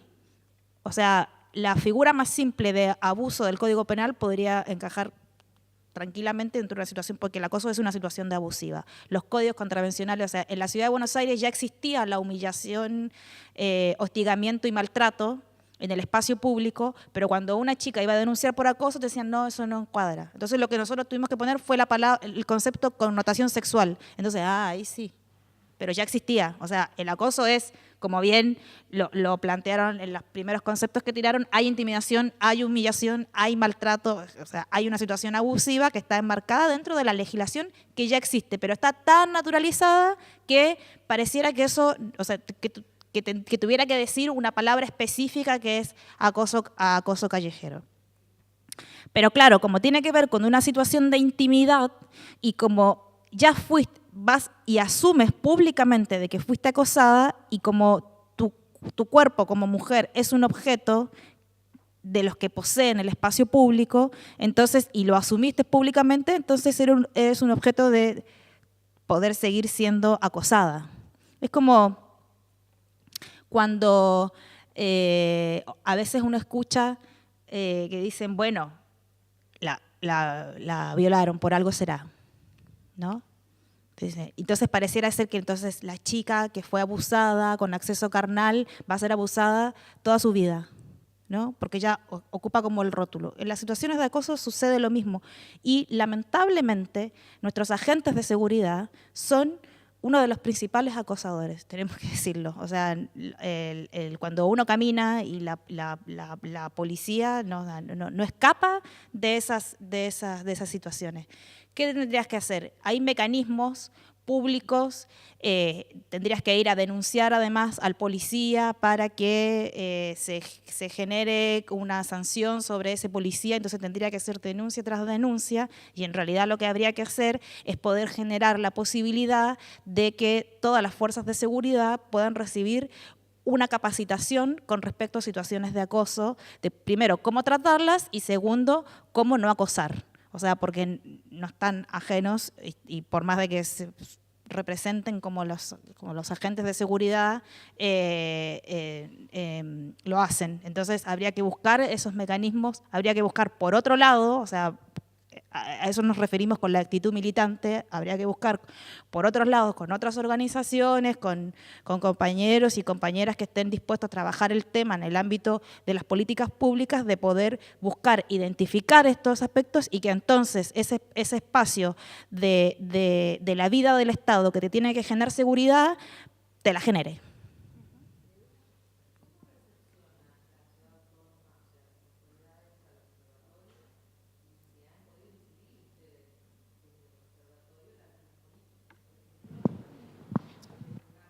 Por ejemplo, ¿qué? Sí. Bueno, sí. Nosotros trabajamos 3 aspectos. Primero, el de la prevención, o sea, tratar de poder armar campañas o a través de las redes sociales o sea, trabajamos mucho con lo que se publica en la prensa, porque ahí hay como mucho material para poder hablar de situaciones de acoso, sobre todo ahora con esta como oleada antiacoso en Hollywood y todo eso que pareciera que es algo como muy lejano de las actrices. Está muy bueno, trabajamos muchísimo con lo que sucede en la prensa para poder generar reflexiones, de decir, bueno, esto es lo que nos sucede a nosotras también, esto es acoso, esto es violencia de género. Trabajamos muchísimo con eso a través de la concientización porque el material de trabajo está ahí en nuestra cotidianidad, que eso es lo que nosotros buscamos. Y después trabajamos particularmente en poder crear capacitaciones a distintos ámbitos, capacitaciones, formación para mujeres y para varones, porque la formación es distinta. O sea, cuando hablábamos esto de que la visión, la perspectiva del acoso para los varones que para las mujeres es distinta, entonces también la formación tiene que ser distinta. A veces puede ser mixta, que también trabajamos, esta situación es mixta, pero también la trabajamos, la pensamos distinta. Tenemos como un objetivo, o queremos como ahondar mucho más el trabajo con los sindicatos, sobre todo los sindicatos de roles de masculinos, ¿no? De lo que se le ha asignado a la masculinidad, porque ahí también se viven muchas situaciones de acoso y pensamos que también dentro de los, o sea, si nos cuidamos entre nosotras, pero también entre pares, puede eso ayudar a la construcción. Y también como somos conocedores de la ley de la Ciudad de Buenos Aires, porque trabajamos en la redacción y trabajamos muchísimo para que ese proyecto de ley se aprobara, más allá de que no se aprobó como a nosotros nos gustaría, pero puso el tema en discusión. Hemos tenido unas innumerables reuniones con el Poder Ejecutivo y ahora específicamente con el área de género de la Policía de la Ciudad, de la formada Policía de la Ciudad, para poder ahondar, porque la ley le crea obligaciones al Estado y una de esas es la capacitación de la Policía de la Ciudad. Y nosotros estamos muy interesados en eso porque más allá de que siempre se recomienda que las denuncias por violencia de género no se hagan con la policía, sino que se hagan directamente en la Fiscalía, porque es otro el tratamiento, ¿no? Si uno recibe una situación de acoso en la calle y hay un policía en la esquina, ese policía tiene que poder saber resolver esa situación en ese momento y tomar la denuncia. Tomar la denuncia con el respeto y con el cuidado que significa decir, mira, este tipo... Hay un caso emblemático en la Ciudad de Buenos Aires que sucedió después que se aprobó la ley, que es una chica que un taxista la siguió como una cuadra diciéndole cosas. La chica se acercó al policía y le tocó un policía buena onda, tuvo la suerte, porque no todas tienen la suerte, que seguramente muchas les puede tocar un policía o que como el policía que le tomó la denuncia ya a la compañera que está por allá por la esquina. Entonces dijo, bueno, te voy a tomar la denuncia. Le digo, no sabía, googleó la ley. Llegó a la comisaría, puso en Google acoso, no sé qué, y ahí descubrió que había una ley por la cual la chica podía denunciar. Ese caso tomó estado público, nosotras en el observatorio nos enteramos, nos acercamos, tuvo una sanción, bueno, después derivó en otra cosa, pero el caso es específico de que el policía 6 meses tenía sancionada la ley y el Estado tenía la obligación de capacitar a la policía dentro de los primeros 60 días desde la publicación de la ley y no lo hizo. O sea, hay ahí como un trabajo desde este observatorio, o sea, nosotros ya habíamos hecho pedido de informe, nos habíamos acercado, queríamos saber, queríamos participar de hecho de las capacitaciones si se nos permitía, pero bueno, por supuesto que también hay relaciones de poder de otro tipo. Somos una organización de la sociedad civil que está recién formándose, pero que le está poniendo mucha actitud militante al tema y lo que tratamos es de poder incidir principalmente en los ámbitos de capacitación y formación y en las políticas públicas. Nosotros creemos que ese es como el aporte que se puede hacer, como en la formación y en la propuesta de políticas públicas. Nosotros estamos en la Ciudad de Buenos Aires, pero hemos aportado en municipios de la provincia de Buenos Aires, del conurbano específicamente, en la legislatura de la provincia de Buenos Aires, en Córdoba, o sea, se nos ha preguntado, y además somos parte de una red de observatorios contra el acoso que está en Latinoamérica. Somos el primer observatorio contra el acoso nada más, porque los otros son contra el acoso callejero. Ahora están diciendo, no solamente tenemos que hablar de acoso callejero, tenemos que hablar de los otros acosos, pero somos nosotros como el primero acoso, pero somos parte de esa red también que busca legislación en los países, con distintas perspectivas, algunas perspectivas más punitivistas que otras, bueno, los discutimos, tiene que ver con la diversidad del movimiento, pero lo que buscamos específicamente es poder incidir en las políticas públicas de nuestros lugares locales, pero también latinoamericanos, sobre todo porque hablando con las compañeras de los otros observatorios nos damos cuenta que con una u otra palabra distinta la justificación es la misma. Por ejemplo, te dicen en Buenos Aires, bueno, somos porteños, el tango, tenemos la poesía a flor de piel. En Chile es, no sé, somos galantes, tenemos la paya, le dicen allá, a flor de piel. En Perú, otra, pero siempre es la misma justificación, ¿no? Como que son poetas. Son poetas que andan por la calle diciéndonos cosas lindas, que en realidad no es así, pero se justifica así culturalmente, que es una justificación muy latinoamericana. Entonces pensamos también que se puede construir y conceptualizar desde también una idea más continental, pensando en que esto es un fenómeno social y colectivo. No, agregar una sola cosa, un poco también un espacio que estamos intentando impulsar, tiene que ver con el asesoramiento un poco jurídico a específicamente víctimas de acoso, en el sentido de vincularlas con la ley y con el Estado, no desde nuestra parte, y esto también es para aclararlo, no para ni para tirarnos flores ni para nada, sino simplemente para que se sepa cuál es la realidad. Nosotros somos un espacio pura y exclusivamente militante, es decir, no tenemos ni recibimos financiamiento ni tenemos ninguna vinculación con el Estado. Es decir, no es que acá el Estado de la Ciudad de Buenos Aires construyó un observatorio y nosotros no sucedió eso. Somos personas de la sociedad civil, militantes en su enorme mayoría de distintos espacios políticos, sociales, etcétera, que nos juntamos para trabajar esta problemática y entre esas cosas, por eso digo, está en desarrollo algunas de todas estas funciones. Nuestra idea, por supuesto, estamos constituidos como asociación civil y es seguir creciendo, invitar a la participación no solo para la construcción de campañas, sino justamente para eso, para poder tener espacios, por ejemplo, de asesoría jurídica que nos permitan acompañar a las mujeres también de manera incluso interdisciplinaria, ¿no? Que incluso entiendo que la red local de violencia acá también tiene varios espacios, varias ONG y organizaciones que se dedican a eso. Bueno, un poco la idea es además avanzar hacia eso, pero la verdad es que la mayor cantidad de tiempo que le dedicamos a la cuestión se lo dedicamos a las capacitaciones, a charlas como estas y a campañas de visibilización por la problemática que tocamos, que es una problemática que no está visibilizada, que no está conceptualizada como tal, entonces es como la base de lo que tenemos que hacer. Así que va un poco por ahí. Eso. ¿Alguien más tiene ganas de preguntar algo?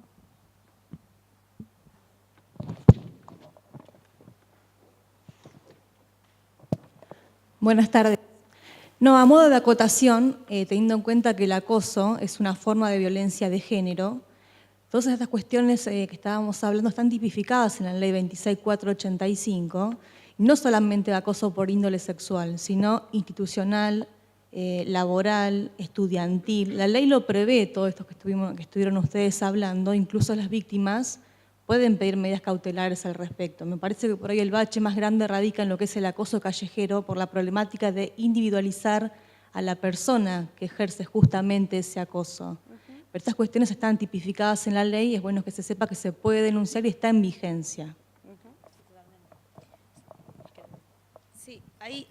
Sí, hay como muchos mitos también con respecto al acoso callejero, ¿no? Que es como, bueno, primero, ¿cómo hago la denuncia? Como que si tuviera que tener una denuncia especial, ¿no? Como, nada, se denuncia como se denuncia cualquier cosa. O sea, yo quiero hacer una denuncia porque hay un derecho mío vulnerado, que voy a la fiscalía y lo denuncio. Y entonces te dicen, ¿pero cómo lo pruebo? Bueno, como se prueba cualquier delito. O sea, no es responsabilidad precisamente de la persona que fue a denunciar probarlo. O sea, ahí uno puede entregar medios de prueba, pero se abre todo un proceso de investigación en donde puede pasar desde las cámaras hasta testigos.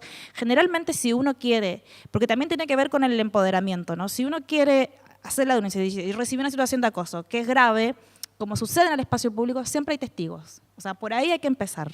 Siempre hay algún testigo. Generalmente, o sea, bueno, no sé que sea como un acoso nocturno, como algo muy, siempre hay testigos. Siempre hay cámaras, podemos estar o no de acuerdo con la cantidad de cámaras que existen, sobre todo en la ciudad de Buenos Aires, pero esas cámaras tendrían que funcionar. Ahí hay algo, por ejemplo, un caso, la Secretaría de Género de la Policía de la Ciudad, que son dos policías que están a cargo de esa Secretaría de Género que son tienen bastante perspectiva de género y nos dicen, de hecho, nos gustaría poder trabajar más, van ellas y buscan las cámaras. Todas las cámaras no funcionan, pero deberían estar funcionando. O sea, digo, hay distintos mecanismos de prueba que te pueden ayudar a poder identificar al agresor. O sea, uno pareciera que es difícil, pero no es tan difícil. De hecho, sobre todo porque como puede ser una persona que transita, como, ¿qué pasó? Pasó y me dijo algo. Capaz yo eso no lo quiero denunciar, pero capaz sí quiero denunciar al que me siguió en el auto, por ejemplo, entonces puedo anotar el número de matrícula, sí puedo denunciar a ese que me acosa todos los días que paso por ahí, entonces yo ya sé quién es, cómo se viste, puedo buscar datos, o sea, no es que no se pueda denunciar, o sea, muy difícil identificar, simplemente me parece que hay que hacer como esa reflexión y es a lo que nosotros apostamos como observatorio de poder entregar esas herramientas, de que existen mecanismos, sobre todo cuando el acoso ya uno se siente con la necesidad de poder hacerlo, puede tener esos mecanismos en buscar. De hecho, cuando nosotras decimos, si lo quieres encarar, primero si lo quieres encarar, tienes que sentirte muy segura porque muchas veces la respuesta puede ser el doble de violenta. De forma verbal o física, pero también puedes encararlo buscando una persona porque eso es lo que sucede, los relatos lo vieron, la mayoría de las chicas dicen nadie hizo nada, pero todos se dieron cuenta de que estaba sucediendo eso. Entonces, la forma de poder también buscar esos mecanismos de prueba, si uno quiere denunciar, es ir y buscar y decirle, mira, ¿viste esto? Ayúdame, o sea, también romper esa barrera de la individualidad y de que pareciera que fuera la intimidad y convertirlo en un hecho social que te permita después poder tener medios de prueba suficientes si quieres hacer la denuncia. Está bien lo que decís de la 26485, que tiene que ver también con lo que decía Dani antes respecto de esta figura de abuso sexual que existe ya en el Código Penal. E incluso, por ejemplo, la OIT y la CEDAW y un montón de mecanismos internacionales también hablan de la discriminación, en este caso en el ámbito laboral, por razones de género, que uno podría tranquilamente encuadrar cualquier situación de acoso laboral como la describimos como una discriminación por situaciones de violencia, por condición de violencia de género. Entonces, está bueno lo que vos planteás porque lo que nos permite en realidad es asirnos en realidad de todos esos mecanismos legales para hacer las denuncias, a pesar de que entendamos, y por eso nosotros quizá no hacemos tanto hincapié en las normativas en general, y sí hacemos hincapié en qué es el acoso, porque en realidad lo que suele suceder es esto, que es una situación tan cotidiana, tan constante, tan naturalizada y tan sistematizada que no la identificamos con el nivel de gravedad tal como para ir y denunciarla, digamos. Entonces, por eso un poco la necesidad de la conceptualización, un poco más, haciendo más hincapié en la conceptualización que en estos mecanismos, pero está perfecto lo que decía la compañera. Sí.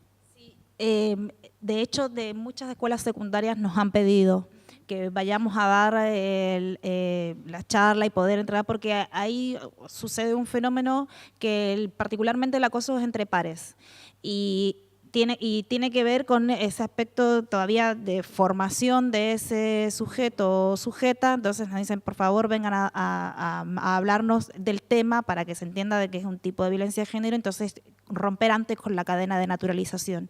Y desde otros lugares también donde hemos estado en este aspecto de las formaciones, los institutos de formación docente, quienes se están formando como docentes, nos piden muchísimos elementos para poder trabajar el tema dentro de los espacios educativos, pero no es fácil para las organizaciones de la sociedad civil entrar a las instituciones educativas, sobre todo tratando estos temas, porque no es fácil en la ciudad de Buenos Aires, que es el ámbito donde nosotros trabajamos, porque existen muchas restricciones, pero cuando hay algún rector de alguna institución secundaria, incluso de escuelas privadas que también nos piden que trabajemos, nosotras nos acercamos, pero hemos puesto hincapié y nos han pedido mucho de los institutos de formación docente que sí, ahí hay más posibilidades, entonces que sean ellos y ellas que tengan las herramientas para poder trabajar el tema en las escuelas.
Ajá.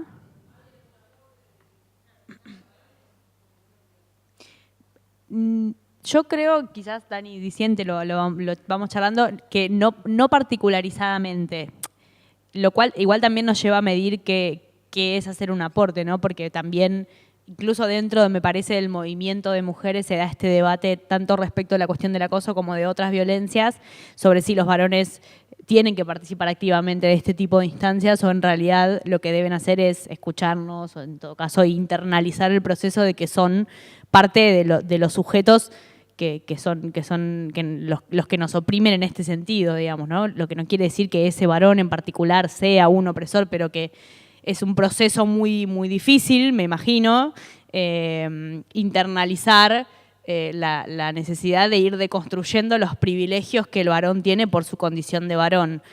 Nosotras y nosotros, lo que suele pasar es que en estas charlas, en general, los varones son los que están más callados, primero porque no lo viven en carne propia y segundo porque por este segundo proceso que decía yo de internalización, que a veces las reacciones son muy diversas. Cuando hay reacciones son muy diversas, son como, puede ser sin entender la situación y plantear como, bueno, pero yo le quise decir que estaba linda, digamos, por ejemplo, no la quise acosar. Otras reacciones pueden ser, y hoy nos lo comentaban, por ejemplo, ¿qué hago? Entonces ya no puedo decirle más a nadie, no puedo ir a levantarme a nadie porque va a pensar que es acoso, ¿no? Como si estuviera retrocediendo en sus derechos porque nosotras planteamos que estamos siendo sujetas de opresión en ese sentido.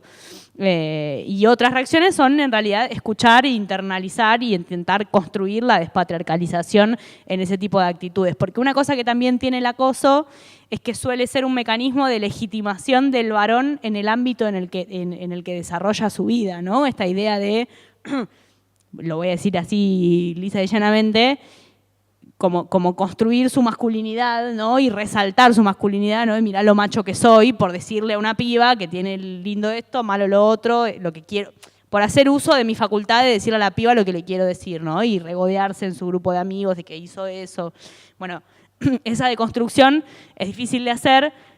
Yo creo que de todas maneras lo que las mujeres en realidad tenemos que priorizar, por supuesto, primero de construirnos nosotras y además construir los mecanismos para defender nuestros derechos y no ocuparnos a la vez de la despatriarcalización de los varones porque no podemos encargarnos de todo, encima de que somos la que nos estamos defendiendo.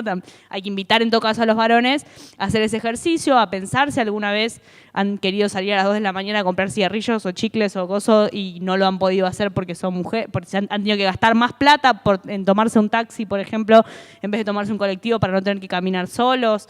Han vivido miedo adentro de un taxi, por ejemplo, por estar solos con un varón. Bueno, invitarlos a hacer esas reflexiones para que entiendan y se den cuenta de lo que estamos hablando, pero en particular no hemos recibido particularmente. Igual sí hay que decir que el observatorio está conformado también por compañeros varones. El compañero, de hecho, que que fue el legislador que impulsó la ley de la que nosotros estábamos hablando, que trabajamos juntos hace mucho tiempo, que se llama Pablo Ferreira, que es un ex legislador de la Ciudad de Buenos Aires, es varón.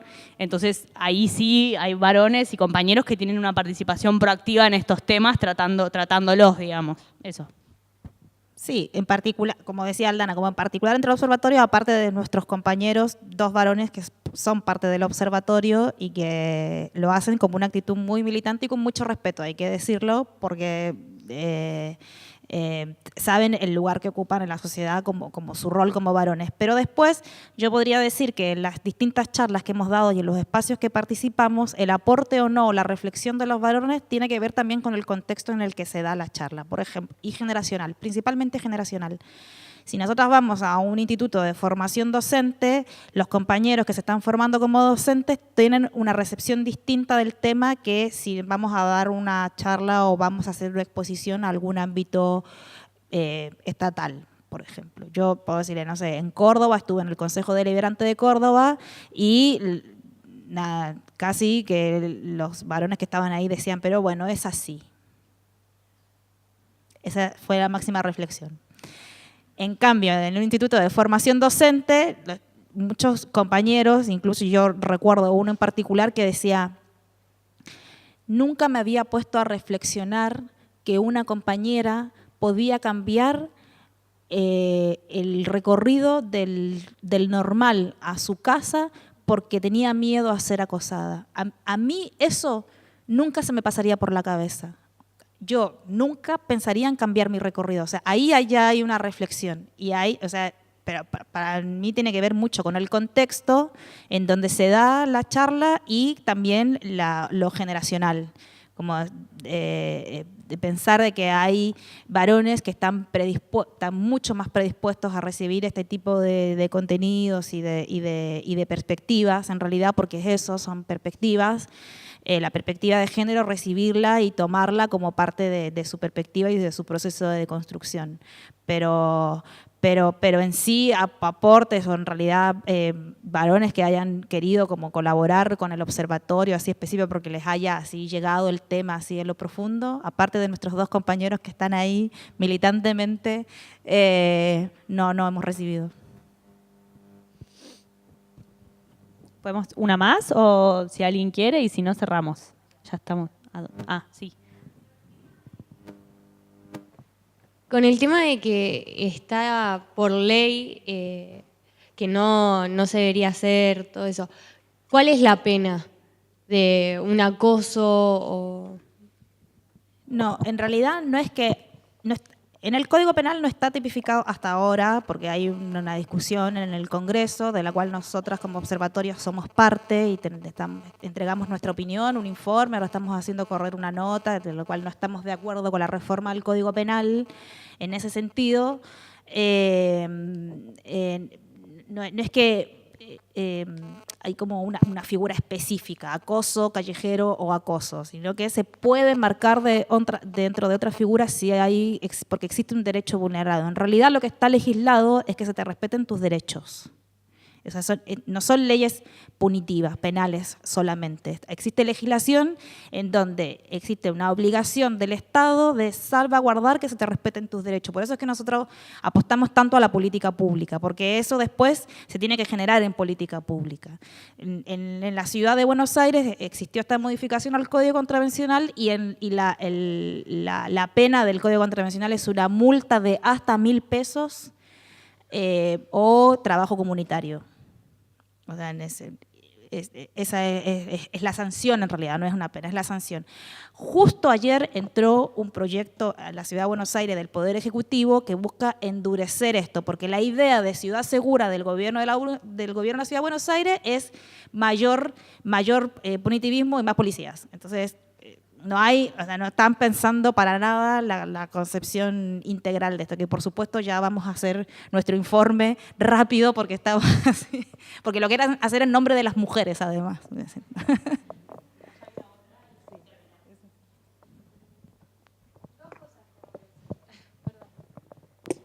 Son 2 cosas, perdón.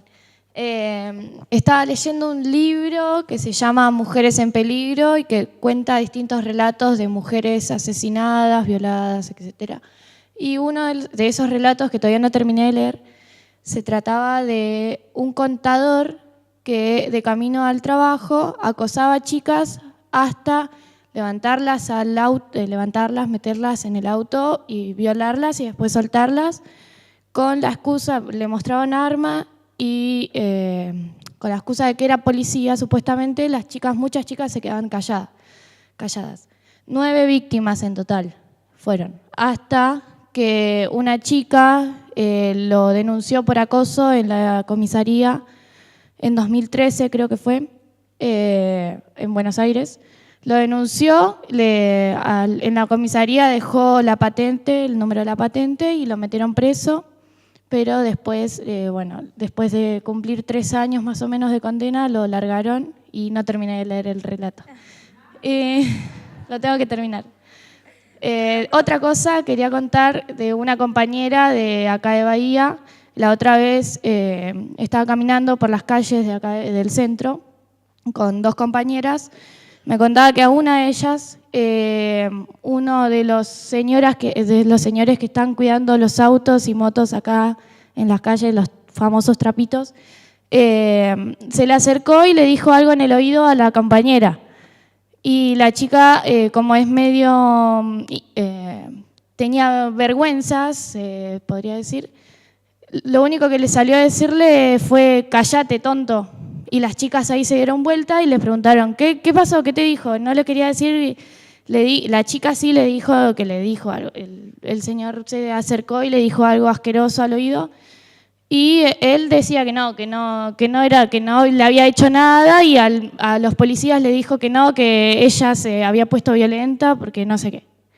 Bueno, la cosa es que ellas recurrieron al policía y se asombraron porque vieron que el policía estaba bastante asesorado del acoso. O sea, se ve que lo habían capacitado y nada, y les tomó la denuncia, les habló como que se asombraron porque no esperaban esa respuesta del policía. Así que tuvieron la suerte de cruzarse a ese policía. Así que nada. Bueno, muy bien, qué suerte. Mira, con respecto al relato es muy interesante porque si nos concientizamos y podemos identificar bien las situaciones de acoso, podríamos llegar a evitar otras situaciones. No quiere decir, como dijo Alde, que una situación de acoso vaya a derivar necesariamente en otra situación mucho más grave, pero puede llegar a suceder. En una situación más grave, en un delito más grave, entonces es interesante que lo podamos reconocer, porque a través de esa denuncia, según el relato que se hizo, se pudo identificar esos otros 9 casos que habían terminado en violación. Y bueno, qué suerte esto del policía, qué suerte que la chica pudo hablar. Solamente rescatar de ese relato que esa es la respuesta típica. Como no están acostumbrados a que uno les responda, la respuesta que viene inmediatamente después: no, yo no hice nada, está loca. No, yo no hice nada, está inventando. No, ella se puso violenta, entonces pasa a ser, nos quieren poner en ese lugar de victimarios en vez de víctimas. Bueno, nada, ahora te paso el micrófono, Ali, pero les queremos agradecer enormemente por la invitación a la red, a la Universidad Bahía Blanca. Podemos venir cuando ustedes gusten. Nos encanta hablar de este tema y muchas gracias a ustedes y a ustedes por la paciencia de escucharnos acá nosotras dos. No, y terminar con unas palabras, sobre todo para las mujeres que están acá, que es que uno a veces habla de estas cosas y se va como acongojado, ¿no? Y acongojada, y dice, bueno, pero al final todo es una mierda. Y destacar que es importante hablar de estas problemáticas justamente porque son problemáticas y hay que visibilizarlas para poder combatirlas, pero que nosotras estamos convencidas también de que estamos viviendo en un momento histórico en nuestro país, un momento histórico a nivel general. Yo me animo a decir que es un momento donde está cambiando la correlación de fuerzas entre las mujeres y el patriarcado, para no decir los varones, porque no son todos los varones en particular, y eso hay que festejarlo. El 13 de julio, exactamente, de junio, este miércoles, se vota en el Congreso de la Nación la ley por el aborto legal, seguro y gratuito, que es un derecho fundamental, humano, tiene que ver con la justicia social, con el derecho a las mujeres a ser libres, a decidir sobre nuestros cuerpos. Así que los invitamos y las invitamos también a todas a estar presentes ese día.